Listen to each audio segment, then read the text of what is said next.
Sound rolling, cameras rolling, fun documentary.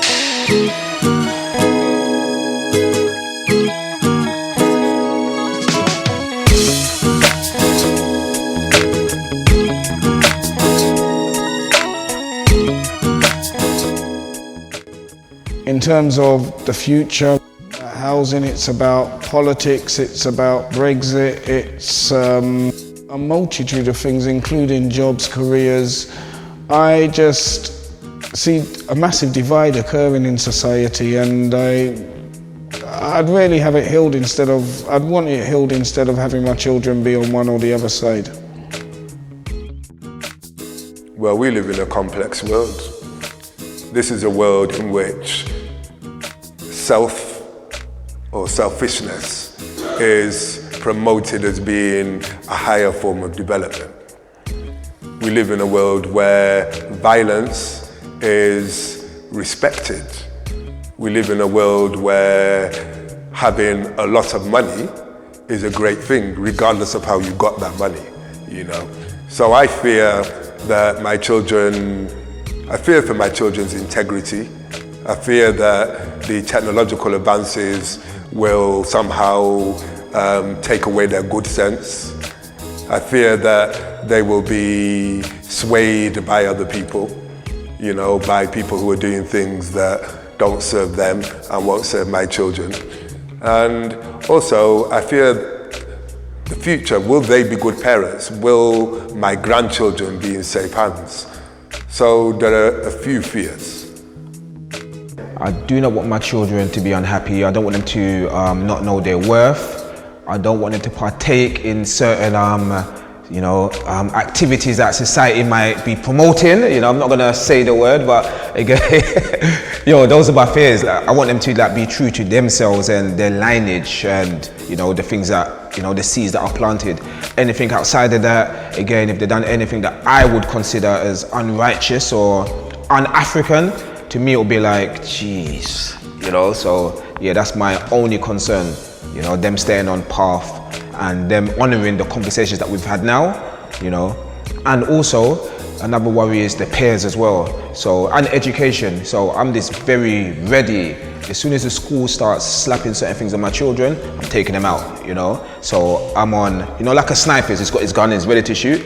I'm ready for the schools to start their nonsense with their indoctrination. And as soon as I see the impact, again, I'm gonna just swoop in and I'm gonna just take full control. So that's some of the concerns that I have is other people. It's not even with my children, because I know they've been programmed excellently, but in regards to society and their morals and concepts and what they think children should be, that's my concern.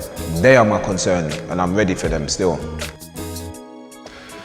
I would say, for my boy child, gun and knife crime, not achieving the goals that he should do, or I believe that he can, and him actually realising that he can. The world is not good out there, as we know. There's good sides and there's bad sides, and my fear is that he gets caught on the wayside.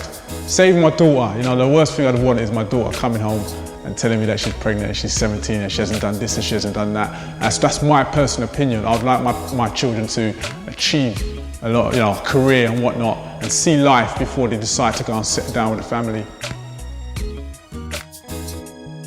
That's a big question. I guess similar worries that I still have for myself as well.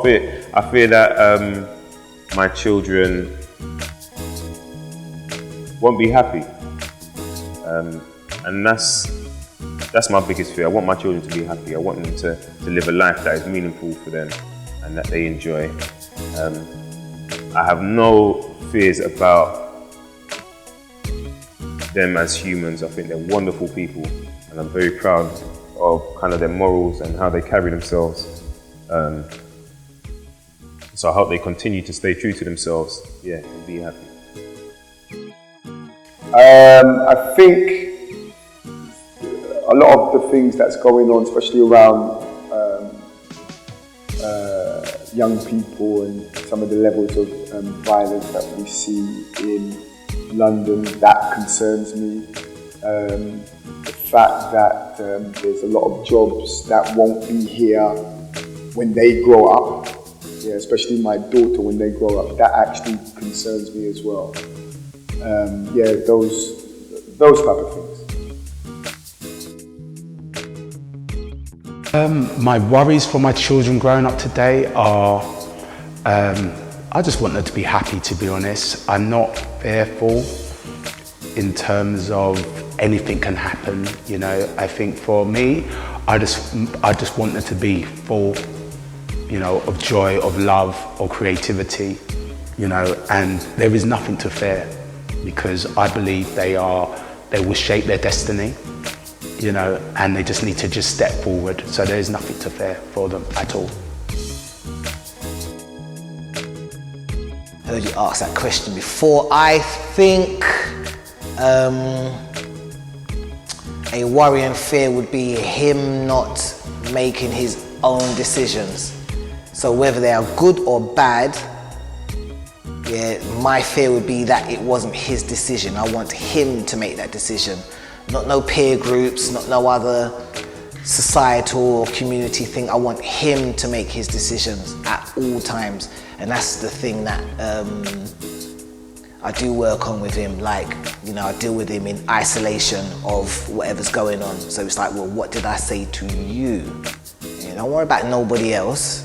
This is myself. You are my main concern. So he knows that if he was here, he could answer that. He'll be like, yeah, who you're responsible to, who's responsible to you. Be like, you know, he understands our dynamic relationship. So yeah, my fear would be him not making his own decision, somebody influencing him to make a decision. You know, I want him to make his decisions. Some of the things that go on in the world that we see today, you know, the acid throwing, the knife crime, the greed that you see from individuals who put themselves first rather than community, and have quite low moral values. To get caught up in those things and to not know what to do about it is for me is a fear. That's why one of the things, you know, we've tried to do as parents is instill in our children a sense of being able to navigate themselves around and through some of these obstacles that are naturally going to come up in life anyway. Worries or fears for my children growing up? Well, there's always, it's parents, isn't it? Parents always have that anxiety, you know, are they going to do well, are they going to succeed, are they going to, you know, etc., etc. I think, I can only speak for myself, it's an ongoing, you just have to kind of override that with trust and that they're going to grow up happy and whole. So I don't exactly have any fears. I do have concerns for this system in London, especially our boys, and how they are deemed in their teens, how they're treated in their teens. So my 22-year-old has passed the threshold of that danger zone that we all know about with our teenage boys. And my 7-year-old, I do not know what the world has prepared for the time when he will be a young adult. So I'll just have to be focused and adapt to the situation and groom and guide him so that he builds a progressive future for himself beyond his teen years.